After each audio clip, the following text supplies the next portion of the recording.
Okay, so we are live. No technical difficulties this time. So, welcome to the podcast.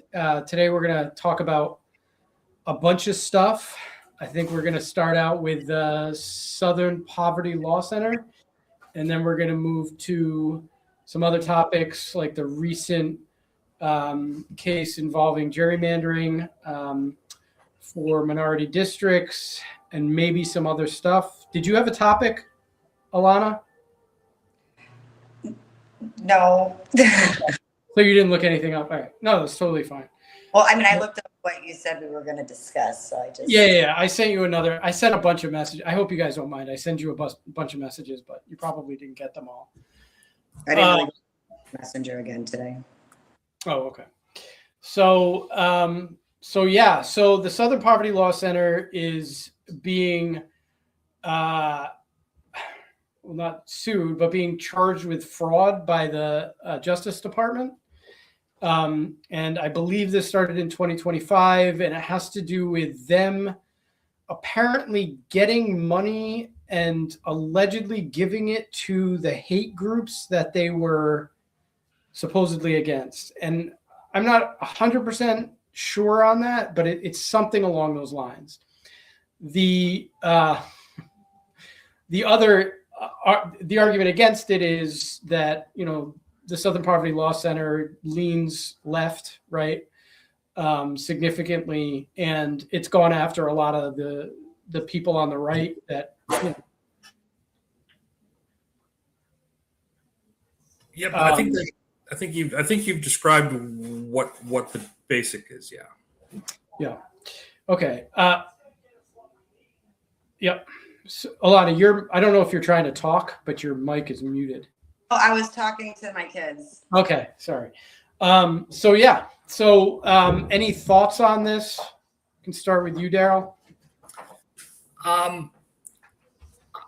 They do lean left. I don't agree with everything they have to say, but I can't think of anything specifically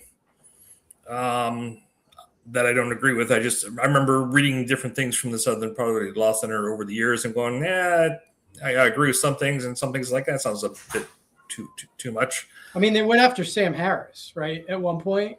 Yeah. So I mean, who's like a center left guy? For stuff about Islam. Yeah. So I disagree with some things they say. And I don't have a problem with people being investigated in general. I think there's a general case of, when law enforcement embeds people into organizations to find out more, you end up with a bit of a problem of what are they doing to further facilitate the crime, in the honest intent of trying to find out more about how to solve that. I think that problem becomes more difficult when a non-law enforcement agency does that. So I mean, there's sort of general ethical questions that rise. So that's the one side. On the other side, projects like Project Veritas and other right-wing organizations do the same sorts of things. I mean, Chuck could probably talk about this a bit more, but I mean, there's some point of investigative journalism and in trying to actually honestly find out stuff where having someone in there makes sense. So and unless the government's going after everyone who's doing this, it sounds a bit like they're targeting political enemies. Okay. So if they've actually committed some crimes, okay, investigate that, but also look into, everyone who's doing similar sorts of things. That's kind of. I mean, it seems like the legal case is. It's not like the James Comey case where it's just preposterous. I mean, it does seem like there's some sort of foundation there. I think that the problem is that the Trump administration has about zero credibility because what it's been known to do is go after political enemies for essentially frivolous things that get thrown out of court in like 2.5 seconds because there's really no basis for them. Chuck, you probably know a little bit more about this than I do. You're muted. I can't hear you, buddy. Okay. I don't know why I can't hear you. Your mic is on.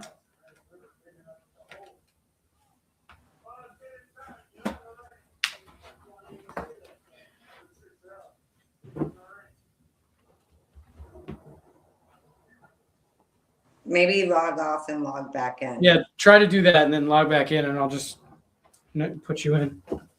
All right, Ilana, what about you? What are your thoughts on this? I can hear that. I hear Okay. that. Yeah. Go ahead, Alon. All right. My thoughts are piggybacking off of what you said, that it is the Trump administration. So it's very, very hard to take accusations that involve racism or funding racism serious, because that's literally kind of what this administration does anyway. Also, I'm not too, I feel like I remember the Southern Poverty Law involved in like studies and stuff. You know what I mean? Like, not necessarily like maybe a few articles, but I'm not too also familiar with like, oh, I've read this from them and I thought it was biased, or I didn't think it was accurate at all.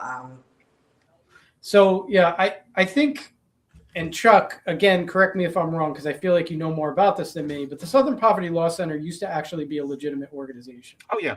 Yeah, they formed in the early 1970s. I mean, sort of an offshoot of some of the, if it was a tree, it would be a branch of Martin Luther King's influence, and started off primarily by providing legal and logistical support to those who were legally challenging the Ku Klux Klan and similar type groups, and really did a very effective job at neutering the Klan and their influence in the southeastern United States. And again, it was primarily through legal means, but also through material support and whatnot. They worked with the Alabama Attorney General's office, early 70s, I remember. To again provide legal and logistical challenges to the Klan and its cousins, and it achieved a certain amount of notoriety. They were very good. I fear what happened to them is what happens to a lot of organizations, where success is the worst thing that can happen to you. Once you vanquish the dragon, what next?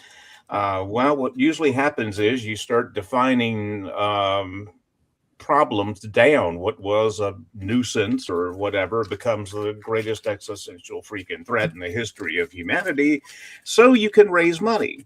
And it was obvious really since the late 80s that they were less about going after the Klan and actual white supremacists, and more into the leftist cause du jour. They talked less about the Klan and the skinheads because they had helped effectively neuter them. Now it became, Pat Robertson and some of the Christian left. What really, really drove it home for me was about 12 or 13 years ago, I think, is when they debuted their hate map. They had sent out a lot of information to the media, me and others, about their goings on. And it was always, the target was always a right or a right-leaning group. It was never a left or left-leaning group.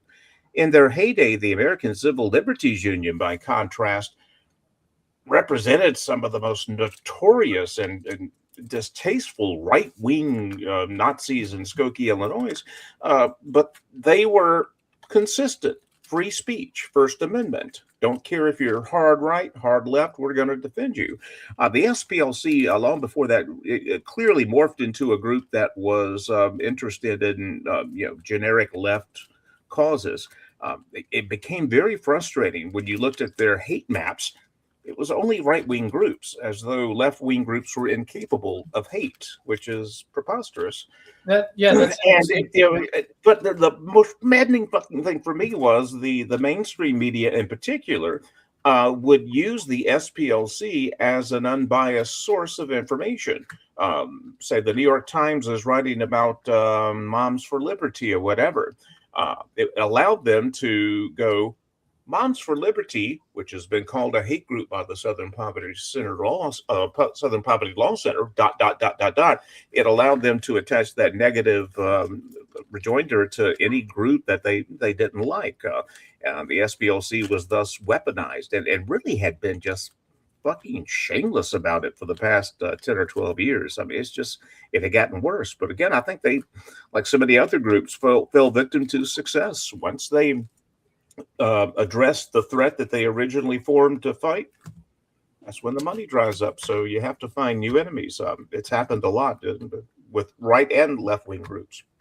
Yeah, so it's interesting, the comparison to the ACLU, because it sounds like what you're saying is the Southern Poverty Law Center kind of went far left before the ACLU did, and now they on the timeline. Yeah, now the ACLU lost me during the pandemic, like so many others, when their energy shifted to stifling speech against government control, which the is ACLU became became more of a leftist organization generally. Yeah. I mean, they always lean left. I mean, but again, they built their reputation on defending the free speech rights of some despicable right wingers. So, yeah. I mean, ACLU was famous, and even if I disagree with them about something, I mean, the libertarian in me loved them for their absolute no questions asked defense of the First Amendment. But they don't do that anymore. They stopped doing it really before the pandemic, but it was the pandemic that is, oh my God, the group that has championed free speech for 100 years now is trying to tamper down speech that they don't like. So you mentioned the hate map. Isn't that the way I understand that? Maybe I'm wrong. It's like a hate list, right? So it's a list of individuals, public figures who they've designated essentially racist or Islamophobic or homophobic or whatever it is. And it's always one of the left's pejorative terms, the ones you just mentioned. There has never, to my knowledge, been a left-wing entity listed on their hate map, which, I mean, the thought that all hate entities are right-leaning is preposterous. But again, I mean, but they were just so shameless about it, and fucking CNN would cite them as though they were the gospel on what is a hate group and what is not. And they were, ironically, quite hateful in the way they did this. So what do you think of the case against them? How legitimate? I mean, even you may say that there's things about them we disagree with. Yeah, Is there a legitimate case here where they're actually just fraudulently trying to collect money to do things they say they're not doing? Or it's impossible to know without knowing more of the evidence, which again, the only people that have seen the evidence is the grand jury that indicted them. So I mean, that's the way this works. Is it beyond the realm of possibility to think that they were paying right-wing people to do nasty right-wing things so the SPLC could donate money based off this right-wing hate? No, it's not beyond the realm of possibility. Some of it, I mean, a lot of it they've admitted to, right? They were giving money. They were, yeah. That is verified. But Daryl made a good point earlier about the line between that and say 60 Minutes running the meat slaughterhouse undercover investigation that they famously did in the early 1980s. Some rules were probably bent there, certainly in terms of disclosure, but that's investigative journalism, and you might step on a few toes, legally, but again, if you're trying to get the larger truth out there, you're usually forgiven. Yeah. So the pushback from, I mean, based on what I'm understanding, the pushback from the SPLC is they're comparing themselves not to 60 Minutes, but to the FBI and law enforcement. Actually, your argument sounds better. There's probably, but they're not law enforcement. That's the thing. I mean, only law enforcement, because there are certain internal controls, and again, because of the social contract, we vest police officers with arrest authority, investigative authority. These guys are, this is like hiring a private contractor to do police work. We don't do that. I mean, I think the line is going to be so hard to draw. I mean, the Whitmer in Michigan, the FBI infiltration of the group that was going to, when they added all of it up, when they looked at, the 24 or so people participating in it, about 50% were FBI. So you start to cross the line after a while there. Are you just there doing the things you have to do to stay in the group, or are you actually promoting the group to do something? Exactly. Yeah. Are you trying to egg them along to keep your cover, as it were? Yeah. It's if they're going, hey, have you thought about doing this? I came up with this master plan we can do that. Exactly. If they're doing that, it'd be great if we could kidnap her. What do you think? That sounds like a huge problem. Whereas if you're just there and observing, playing along. It's tough. I mean, it's tough. Without knowing more about the specific allegations, but again, just from where I'm sitting right now, the idea that they would finance the hate that they want to fight, it's like if Norton was funding the creation of computer viruses so people would buy their products. Again, it's a decent business model, I guess, but it's not much. It's plausible. It's very plausible. Sure. It's happened before in other settings. I think both entities have been, they're just discredited at this point. The Justice Department.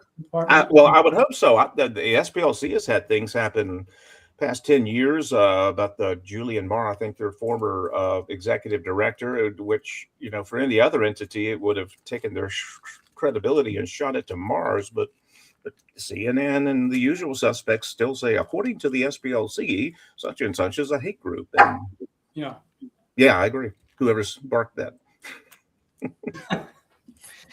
All right. Do you guys have anything else to say about the SPLC? No. I feel like it's an obscure topic that's just come up recently. So somebody actually requested that we talk about it in one of our things. I feel like we're also so desensitized to so many things that this happening, you're just like, okay, and like, right. It doesn't seem like a big deal. It's uneventful. Of course they do. Like nothing up is down now. It does nothing that used to make sense. It's like it all is how it is now. So I mean, that cynicism is well placed because increasingly it feels like we're living in a society where there's nothing random. It's all planned, marketed, set for maximum emotional impact. But it's really nothing new. Like I just was watching something the other day about how Helen Keller is not even like a real. I saw that. Yeah. Deaf, dumb person. She was marketed as such. She did have disabilities, but like she was not writing most of the things that she was writing, and but these are then things that are still taught as fact, and it was marketed that way. I don't know why. I mean, anyway, I'm just saying, like a lot of things have been like this for a long time. What do you guys, just for my own interest, what do you guys think of the James Comey stuff?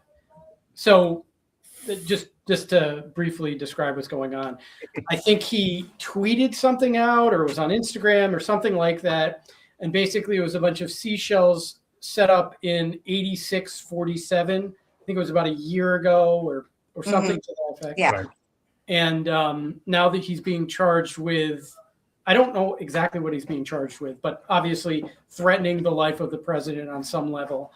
It was dropped though. Oh no, were the charges against his daughter dropped? So he was charged before, and those charges ended up getting dropped. And he's being charged again, right?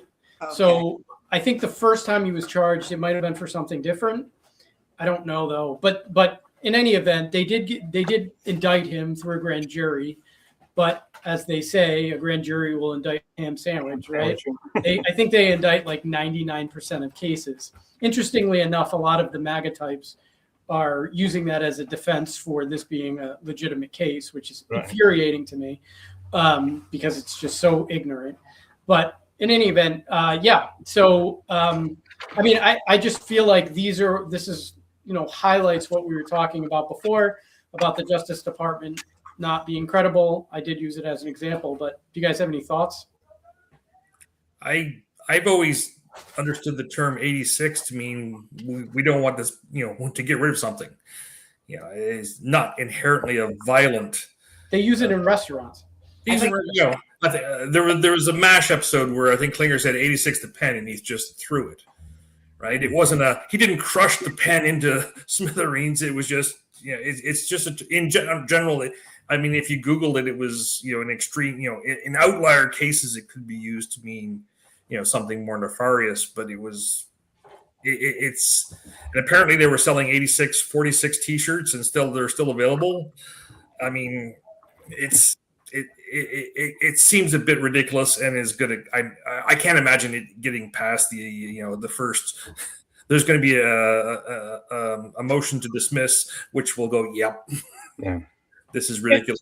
Yeah, it all depends upon the agreed upon definition of 8647. And I'm with you, Daryl. I always saw it I saw it as almost like throwing something into a trash can, getting rid of it, pushing it off to the side. I think that's the way I always saw it. And it's not universally accepted to be a call to violence. It's just to get rid of something, and certainly if you're a Democrat, you'd love to get rid of Trump somehow. But yeah, I think it's silly. I think it's absolutely. So useless. How significant do you think this sort of stuff is? I mean, like Alana said before, we're sort of desensitized to it, but this is a real thing, right? It's not just Trump going on Twitter spouting away. It's him, right, without him directly saying it, utilizing the Justice Department to essentially go after his enemies in a very overt and obvious way, right? So again, I don't like the term normalize. I think it's overused and, people are ridiculous about it, but it is normalizing this type of behavior on a level that really can do some significant harm. Like people, if people lose faith in the justice system, right? I mean, that's not a good thing. And that's essentially what's happening. And I think because of that being desensitized, we're sort of just like, well, it's just kind of Trump doing whatever. And I get it. That's my response to things now. I have no energy left anymore. There's very few things that I was outraged from 2016 to 2020. I just don't have the energy to be outraged anymore. But I mean, it's a pretty serious problem, right? Am I crazy? When people lose faith in the justice system, it just makes it easier for whichever side wants to do something bad. Right. That's what I'm saying. Like whoever's the president. Cases where, I mean, a couple of cases against Trump were actually quite serious and worth investigating. The jury may have found him not guilty, but they were certainly, I think, worth the time to investigate. But hang on, I want to just point something out really quickly before you go further with that. I would say that yes, there were some legitimate stuff that he should have been charged with, but that New York case, the one where they did 3,000 felonies, right? That was not legitimate. It wasn't not legitimate because he wasn't guilty of it, because he was. It was not legitimate because they did the maximum amount of damage they could have done to him. Yeah. And that does the same thing this does, right? It sets a precedent for going after political enemies in an overly harsh way. And then, this is the continuation of that. So it's like now we're in this back and forth, and that's the dangerous part. I think really what we're seeing now is what the slippery slope argument that was being used by a lot of people on the right before. Now it's just being done, in the light of day, right? It's just very obvious to everybody what's happening here, including his fans, and nobody has a problem with it because the pushback is, well, they did it to him, right? And the what about arguments are frustrating, but they're sort of true. So they're kind of hard to push back against some of the time. And that's the Democrats' fault. There's two parts to that. There's the one that, it legitimizes going after people. And I mean, some of the cases were legitimate. Trump should have been investigated. I can't think of one in particular yet where the Trump has gone after someone who really needed investigating, because usually the Democrats will go after those as well. But the other part is when people just learn to dismiss this as, this is lawfare. that just becomes the excuse, right? When the Democrats, oh, well, this is just lawfare, so we're just going to ignore everything, even something that may come out that's legitimate. But it's such a significant, it's such a big mistake on the Democratic side, because there are legitimate things that Trump did, and it's just like the Russia investigation. I think if you dissect the Russia investigation, you can obviously find stuff there that Trump Jr. did that were inappropriate or weird or odd or whatever. But to the extent that a lot of people on the left pushed it publicly and all the congressional stuff and all of that, it delegitimizes what they're doing in actually serious circumstances when you have the Secretary of State being essentially blackmailed or bribed over the phone by the president. That's a legitimate case. Or you have the president with the what was it, the top secret files and stuff, right? That was also a legitimate case.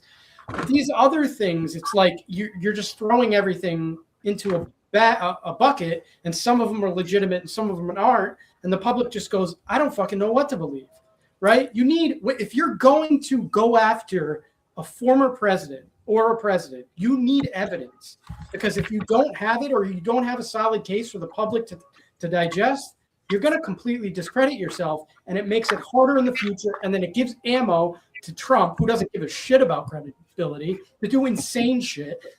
Right? And now here we are. And I mean, it's a weakness of the Democrats that they're so reactive to Trump. Like I get it. I am too sometimes. Like, the guy's a fucking mess. But I'm also not a politician. I'm not a district attorney. I don't have that sort of reach. I think the media overdid the Russia thing. They were far too eager to hate Trump. But right. On the other hand, there were some legitimate things there that should have been investigated. Agreed. If your president has ties with a foreign leader who may have undue influence, like business dealings that were actually there, some of the other things be false, and there were meddling.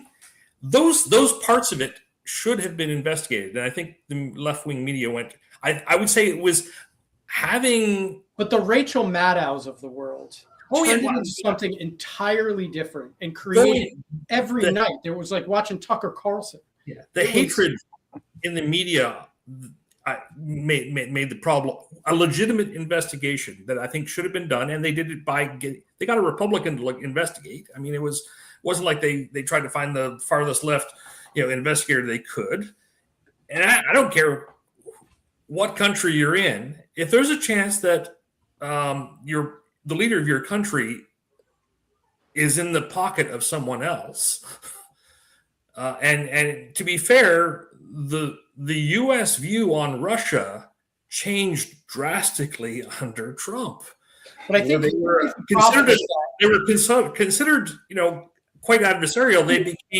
He was praising some horrible stuff from Trump. So I mean, it needed to be investigated. The Democrats did it badly.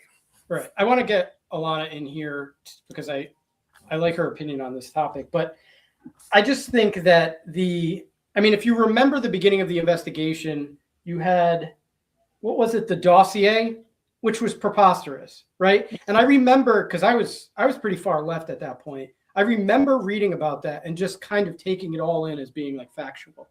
Oh, Trump pissed on a bunch of people, or they pissed on him, or whatever. Remember I forget what the media outlet was, but it was just, that was the foundation for this case.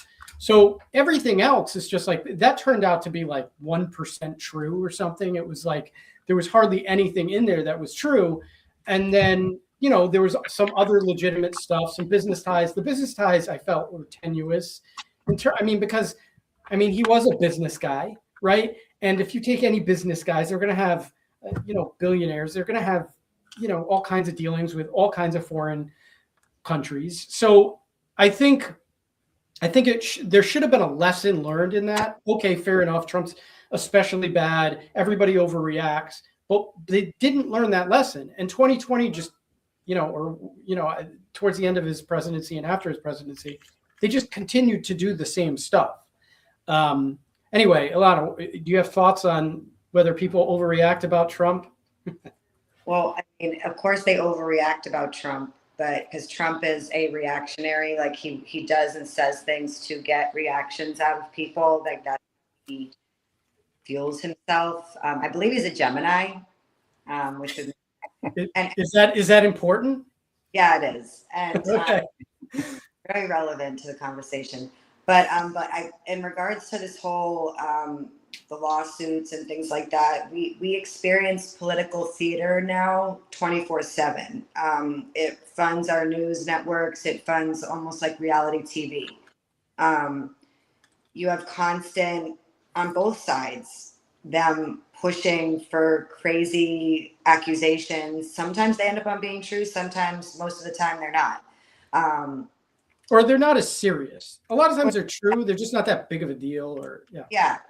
Like there was that one Florida senator that I feel like you don't even hear about now that was like dating. They said he was dating underage girls, and it was like Matt Gates. Yeah.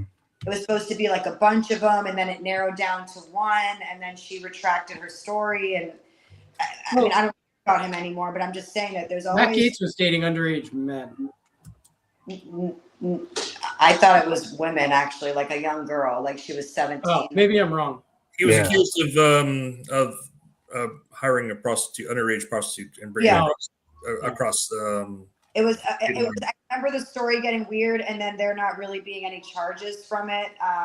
Anyway, like I'm just like a lot of the stuff we hear about at first sounds crazy, and then when you get back down to the meat and bones of it, it's like kind of nothing. The only difference is between now and maybe 10, 20, 15, 20 years ago is it used to be when your political career, whereas nowadays it just makes you more popular. Often. Yeah. Because that's the type of culture we're at right now, where it's like clicks and views and people know your name. And then before you know it, you have a podcast. It's, Sound familiar, Nick? That's funny. No, it seems like it's all one big giant game, and the other team one team's trying to score more points than the other, but eventually the degradation of the DOJ, and it has happened, accelerated under Trump, but it's been abused, I think, in the past. If you don't that social contract that binds us is very tenuous when you compromise the law enforcement mechanism. One of the more sickening parts of the Trump regime has been this glorification of arrests and things like that.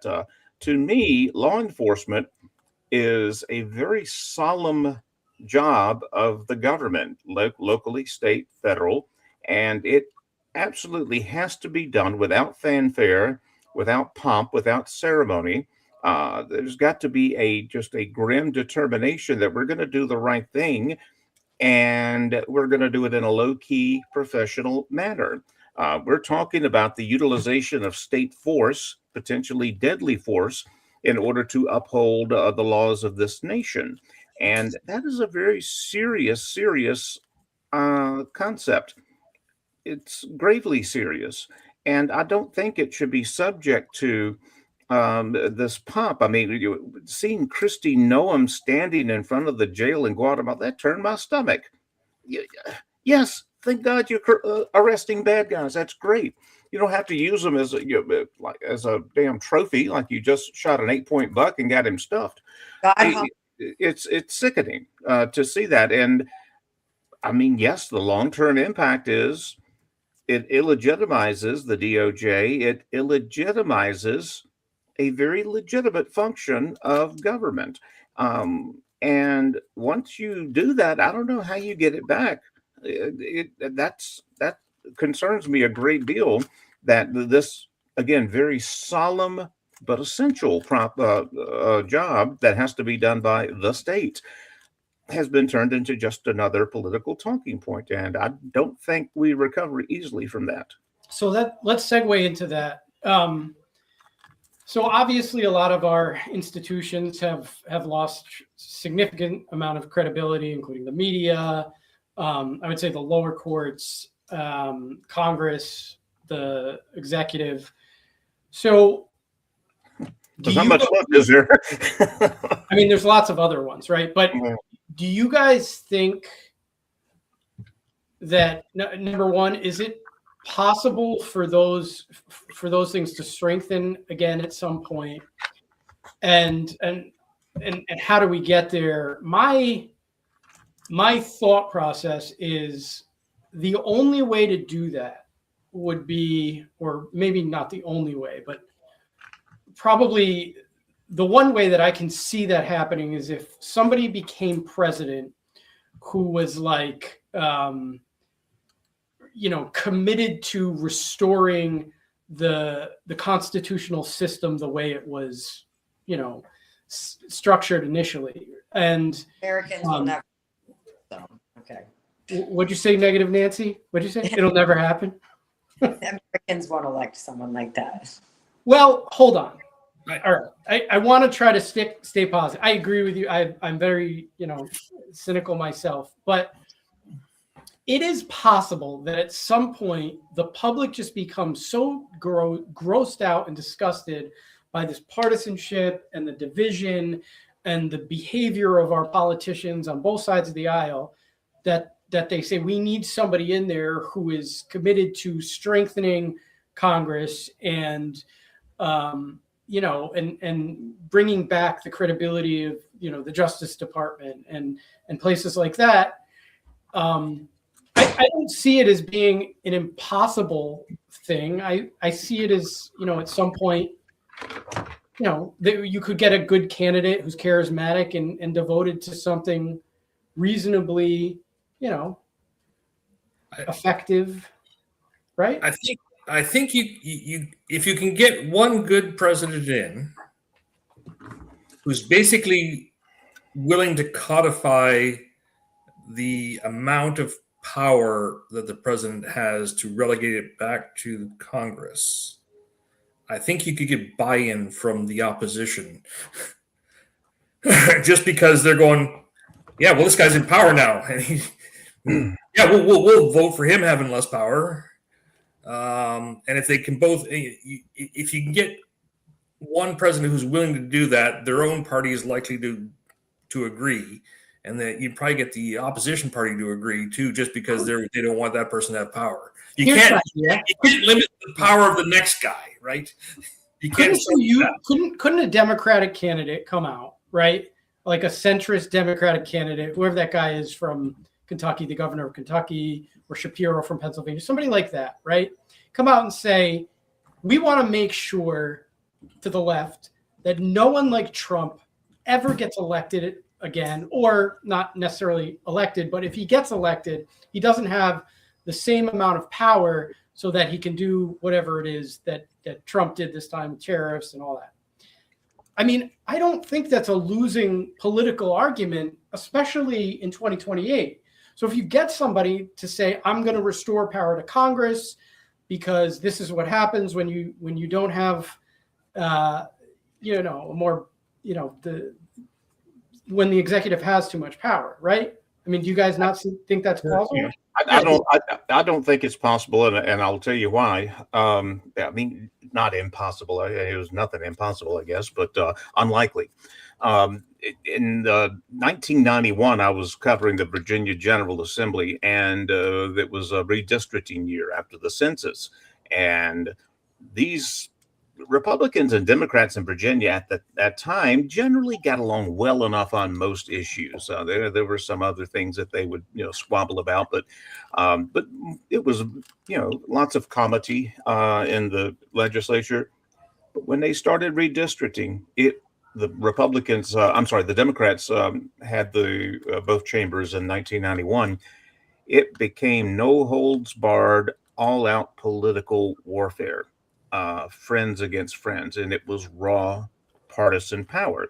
At that time, I and several of the other journalists were just sort of open wondering, could we have this done in a nonpartisan manner? Could we have this drawn up by an independent commission or by a judge or something like that? And so, we kind of started the idea of a redistricting commission. 10 years later, still, those 2 months I covered the General Assembly. Same thing happened, except Republicans were in charge this time. More gerrymandering, more bullshit. Longtime Dems being drawn out of their seats just out of pure spite. The problem we always ran into was from the party that was in power at that time, because they were convinced they were always going to be in power, and they wanted to have the ability to redistrict because, as we've seen lately, there's a whole lot of power to be gained in that if you can do it. We just, whoever it was, Democrats, Republicans, because we changed over several times in Virginia, whoever the ruling party was at that time was very reticent about the idea of a redistricting commission.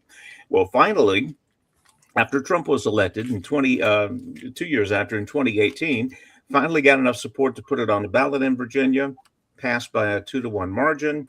And of course, our General Assembly just overruled the commission a couple of weeks ago with this referendum, which is another story. My point is, whoever's called in the shots does not want to relinquish authority, because right now is perpetuity. I'm always going to have power. I'm always going to, and why would I ever relinquish it? So any president that's elected, I don't think is going to willingly part with the executive power that has been accumulated over these many decades. Why? Because they're there. I agree with you, and maybe this is wishful thinking, but I think it's a plausible argument that things get so bad and that Trump is seen as such a bad guy based on everything he's done on the left, right? That you can get a candidate in there who could run on, let me restore the constitutional system as it were, right? Dude. At some point. I know you're right? I was hoping in 2016. In 2016, I was hoping that Trump's election would signal a rebirth of libertarianism, or at the very least, the concept of limited government, which has just been thrown into the political wasteland this past couple of decades. You mentioned limited government. Now people just chortle. I was hoping that Trump was. I was hoping Trump's election in 2016 would rekindle a fondness for limited government, especially with Democrats. It did the opposite. They wanted to get back at Trump, and they did. And then Trump wanted to get back at them. So, whoever's controlling the switch doesn't want to take their hands off of it. All right. So I got 2 no's. Alana, what do you think?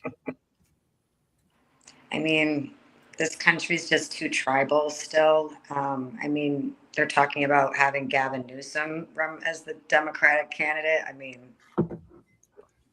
You don't like him?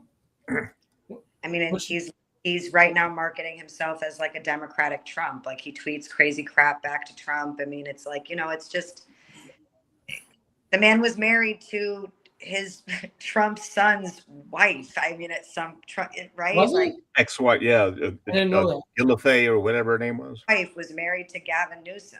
Yeah. I'm just like, it's like we're just kind of like just keep circling the toilet. Maybe I'm just a little less optimistic lately about like candidates and stuff. Like I said, the country's being run like a reality TV show. And it's like the person that's the loudest, shrieking the most is going to get those seats or that election. And so I'm not too optimistic about some centrist candidate. Look at Obama. I know Chuck's not going to agree with this, but I feel like Obama was a very centrist president. Tried to be he knew the Constitution. The Constitution could be interpreted many ways, so it's kind of hard to say when someone's a constitutionalist. I feel like he was a very centrist president, and look at how much everybody kind of dislikes him, and talks about him now. So well, I think Truck especially would take issue with that. He's probably boiling over in his brain. I'm okay. Obama was very good friends with Banner. What was his name? Right, Bannon, or the head of John Boehner. Yeah. They had the Democrats and Republicans under Obama still had conversations. They still tried to work together. He tried to, cross. That there was more civilized dialogue. I would actually word it differently. I think you're right in the beginning of Obama's presidency, but I think he got to a point where Republicans weren't cooperating, and he just said, "Screw them all." He was pinning a phone. Do we forget that so easily? Yeah. I mean, yeah. I was a little young, so I mean, his presidency is very romanticized for me in a lot of ways, but you know, I feel. But I mean, how could you not if I'm living with, like, we've all been living with Trump for how long? Honestly, and are in between being Biden. Like, I mean, like, there's just really not been like anybody like him since. Yeah, I mean, he wasn't like a narcissist in the same way Trump is, and he wasn't senile. They were so nice to each other, like such, you know what I mean? Like, it was so nice back then. Right, they were polite. Right, they were civil. There was more civility back then, for sure. Jonathan Haidt had a comment about Newt Gingrich changed, I guess some of the rules were, I think they went to a 4-day work week. People stopped having their families live in Washington, D.C. because he didn't like that the Republicans and Democrat politicians' families intermingled. They did stuff. They did social events. They went out, and, you know, their kids were in the same schools. And it becomes very difficult to become uncivilized when you sit down, you have a beer with people, and you go to dinner with them. Maybe they need to bring that sort of thing back, where force them to play mixed golf or something together, right? Where you don't make it Reds versus Blues, you make it here, mix up the teams, and then becomes, hey, we're going to get our little team of, you know, Democrats and Republicans to beat the other side. But you start socializing with the people. You know, I start having a monthly, you know, have a beer with someone on the opposing party day, where you just go and you because when you sit down and you meet people and you talk to them, most people want the same things, right? They want a house, you know, somewhere to live. They want some security. They want food. Sit down with McConnell. And when you sit down and you talk to people, there's probably a lot less you disagree about than what you do agree about. You know, you can have differences on abortion and how big government should be and some other things, but you can have a more civilized conversation when you start interacting those ways. How do you guys think that the primary system plays into this? Do you know what I mean by that? So with the primary system, people who vote in primaries tend to be the more extreme people, right? So there's a lot less people that vote into the Democratic or Republican primary than vote in the general election, a lot less. So you tend to get these extremist people, and these extreme people nominate people like Donald Trump or almost Bernie Sanders, right? People like that. I think they did like a matchup between Nikki Haley and Joe Biden. She would have won by like 19 points in the general election, right? And she lost by like 10 against Trump. So I don't know. I mean, I feel like if we didn't, first of all, the primary system hasn't been here that long, right? It's like a 60, 70 year thing, something like that, maybe a little bit longer. Yeah, that's about right. Over the course of American history, it hasn't been around for that long. It used to be caucus, raucous caucus election process. Right. And so now we have this system where it gives extreme individuals within the party a disproportional advantage, and we end up with flawed candidates, highly flawed candidates in some instances. Right? Would you distree?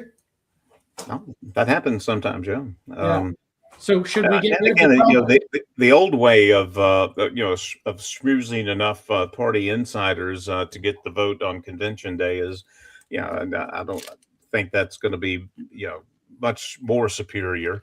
I don't know of a way we can improve the quality of candidates.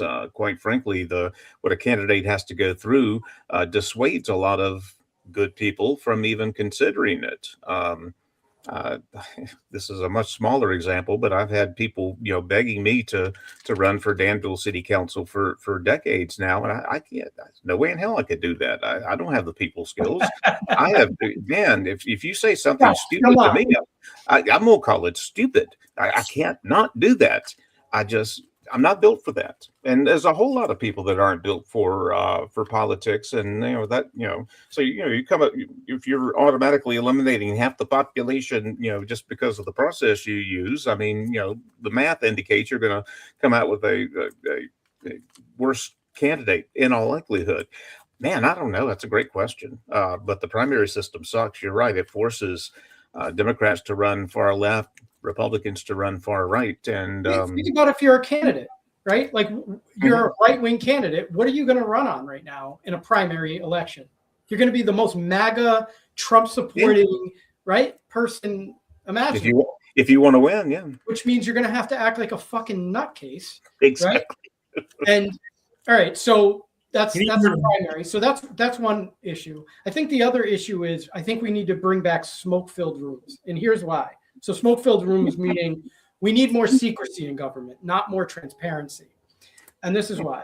With congressional hearings, nobody takes them seriously anymore because everybody's performing for the cameras. So I don't know if any of you guys have watched a congressional hearing lately, but it's basically people yelling and screaming, talking over each other. Get it? With lots of placards that have been made, so you can see the evil tweet that they sent. Yeah, everybody's trying to get their gotcha moment, right?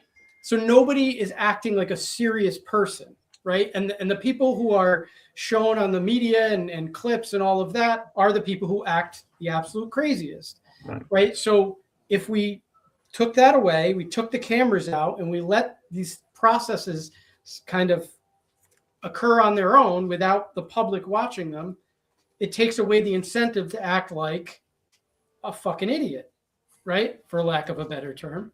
That's been an issue in courts too, ever since the courtroom camera came into vogue. Probably the first big example of it was the OJ trial in the 1990s, where we began to see that this had less to do about justice and more to do with getting that just right soundbite on the A block of the nightly news, but again, I think it's better than the alternative. Secrecy is a bad thing when it's not necessary. Then, of course, if the hearings are not televised, who will be relying on to relay the information on what happened? Well, a mainstream media that we don't trust either. So, sure, there's no good answers. You need more than two parties. Well, I don't know if a European style system would work better in the United States. I like the idea of smoke-filled rooms, though. My cigars would be welcome there. Well, maybe the answer isn't to take away all transparency, but a lot more of it than we have, right? So maybe it's kind of like a compromise where we don't have to see every little thing that's happening all the time, and then people start taking their job seriously, because congressional jobs at this point, they're not passing legislation. All they're doing is performing. They're on Instagram, they're on TikTok, they're on this, they're on that. Nobody gives a shit anymore about actually governing. It's funny you say that, Nick, because again, I follow the Virginia General Assembly very closely here. There's a lawmaker not too far away from where I live, about an hour to the west, who was he's a Republican, and he went in as a freshman 2 years ago. He was, sort of your standard conservative guy, anti-abortion, et cetera, et cetera. But he had a pretty good speaking voice. And this year in particular, I noticed I happen to know his office manager from years ago. And he started putting out these little Instagram hits. And all of a sudden I started seeing all these little clips of him speaking in the House of Delegates, and every day he had a fresh little Instagram video or a YouTube short up. So he was obviously fashioning his comments to be consumed by his audience, which was not the other 99 members of the General Assembly. His audience were the 5,000 people he has following him on Facebook. So I think he sucks as a lawmaker, but he's done a very good job of reaching out to people like that. but it's all performative bullshit. I mean, it's just so he can get that sweet little 15-second Instagram bite. They not addressing the issue at hand usually. But yeah, he's really gone nuts with the social media outreach. And again, every day it was just a little 15-20-second cut of, hey, here's the outrage I'm speaking about today during my moment of personal privilege during the open session. So yeah, it's all just a fucking game, and it's just getting boring to me. The differences are interesting. We don't have an elected Senate in Canada, Mm-hmm. and there's problems with that. Right. But on the other hand, and they have no term limits. They're elected for life until they retire. Right. So the bad things about it is you get different, whoever's in power kind of starts stacking the Senate because they need to get stuff done. But on the other hand, they don't need to worry about re-election. And quite often, they don't go with whatever the party who put them in power wants. Right. They actually have the freedom that they don't have to do these, these sound bites or they have to make look good in front of the voter in a year. So they actually get to look at what the policies are and think about them and actually vote, what they think is the right thing to do. And there's going to be bias, conservative liberal bias, but they don't always, they quite often betray their whoever appointed them because they don't actually answer to them.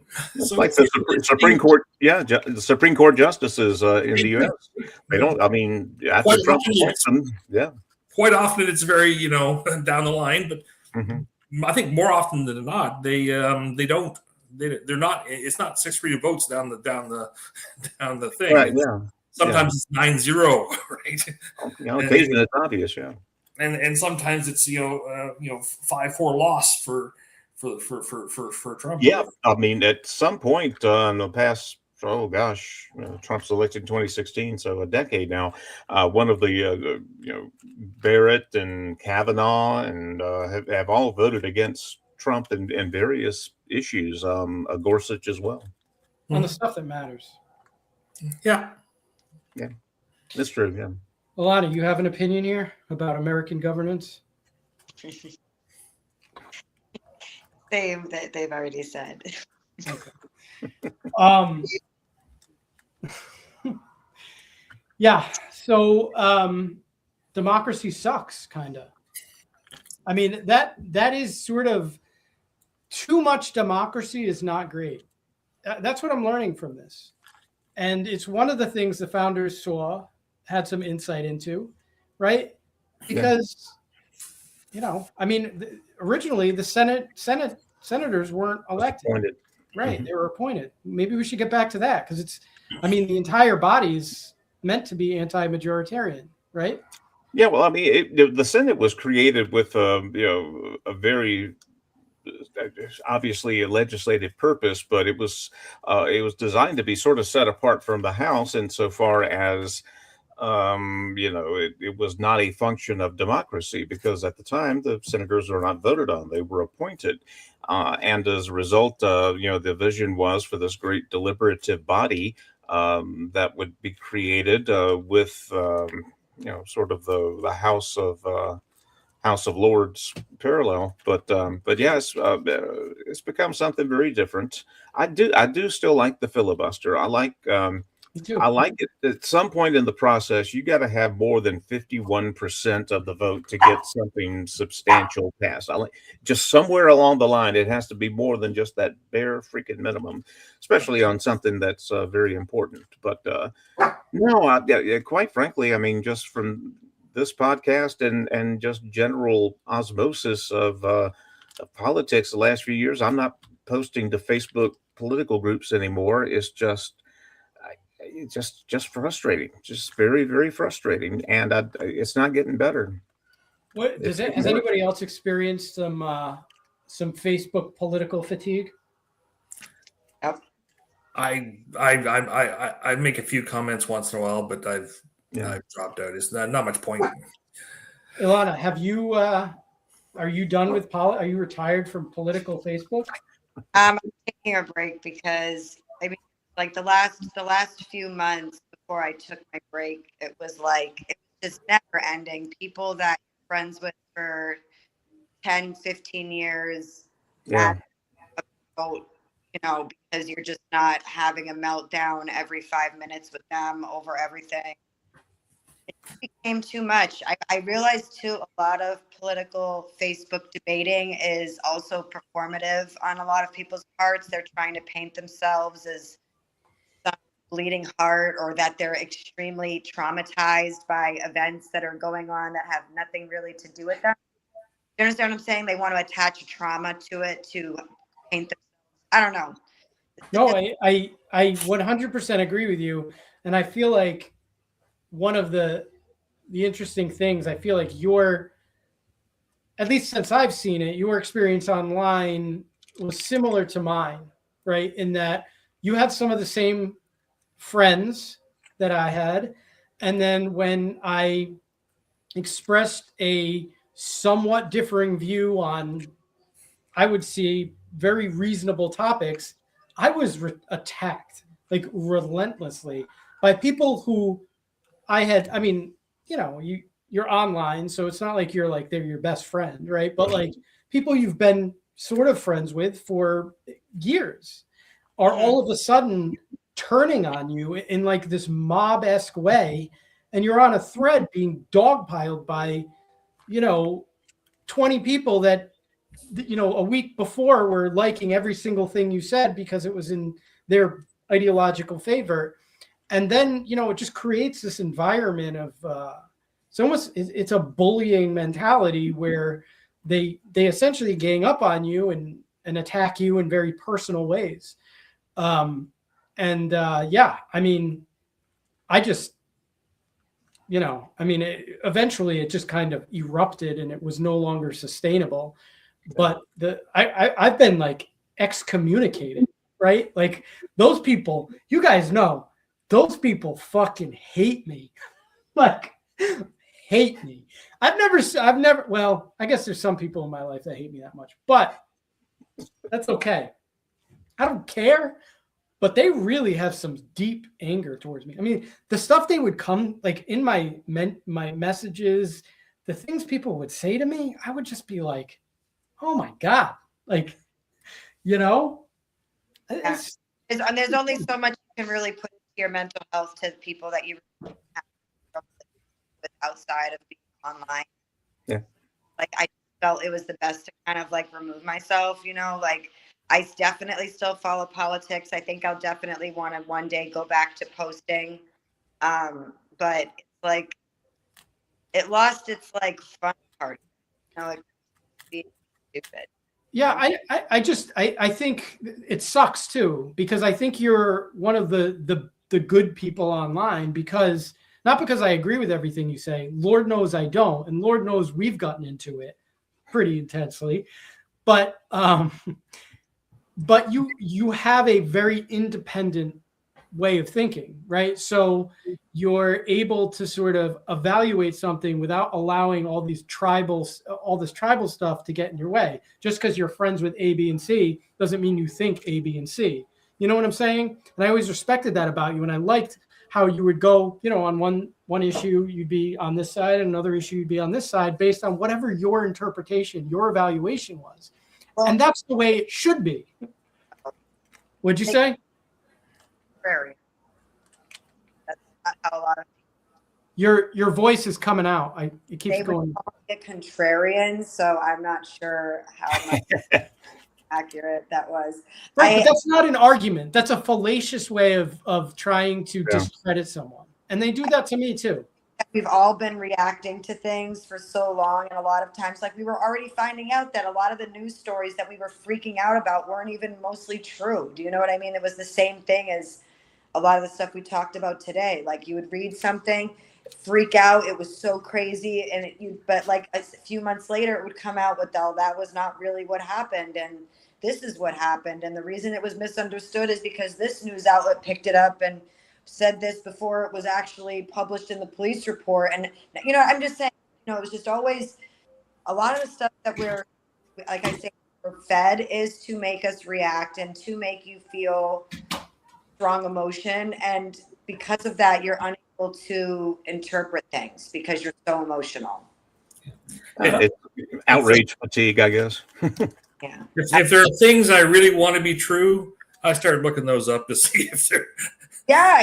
Oh, Trump did Local- such. Oh, I want this one to be true. And you look it up and you go, no, that didn't happen that way. Man, I hate agreeing with him on something. Yeah.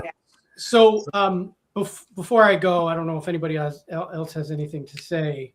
So our last week's podcast got a lot more views than I anticipated. It was like, did Chuck leave us? Bye. He just bounces? Oh, I don't think he meant to. I don't think so. He probably something probably disconnected. Well, Oh, there he is. He's back. What the hell are you doing? you know what it was? It was. No, I just saw. I had to put my mouse in my laundry bin because my dog's eating it. So it like fell. He's being a huge pain in the ass. But yeah, so we got like almost 150 views, which is really high. I mean, it's higher than a lot of our podcasts, which is great. I mean, that's reassuring. That means people still want to, listen to what we have to say. Well, it's reassuring because I mean, it's not I just can't hear you, another. Chuck. I'm sorry. We can hear you. There he is. Whatever you did last time worked. Hang on. Oh, can you not hear us now? Okay. Hello? Hello. Yes. We can hear you. Okay. No, I wonder if it's your mic. Can you hear me? Yes. Nothing. Okay, good. Okay, Nick can't hear me, but Sammy and Daryl I can. mean, can you? I can't hear you either, Alana. Everybody can hear each other but you. Can you hear me? Yes. You can hear me. And So we the can only hear person who can Hear each other. you can hear each other? Yes. Oh my God! Except I can't hear anybody. No. All right. Find out what the Hold on. dog did with the mouse. Yeah. I wanted to say something real quick. Technical difficulties in the last seconds is vile. says how you know it's live. What is going on? How about now, Nick? Well, The mute key sometimes on Windows gets hit very easily and it mutes everything. I think, not, you know what I mean? we edit this out, right? Okay. I have no idea what's going on, so I'm just going to talk. You guys can hear me though, right? Yes. Okay. So just so everybody knows, this is being filmed live right now. You can watch it on YouTube while we film it. And then there was a bunch of other stuff that Ilana wanted to do, and I wanted to have her tell you, which I guess she can still tell you. I'm not sure it's going to be covered because if I can't hear you guys, I don't know if it's going to be covered in the video that we download. Thank God it was just the final 10 minutes. Hopefully we can figure all of this out. But there's some other, she wanted to organize it to another, like a separate YouTube page, right? Is that accurate? Yes.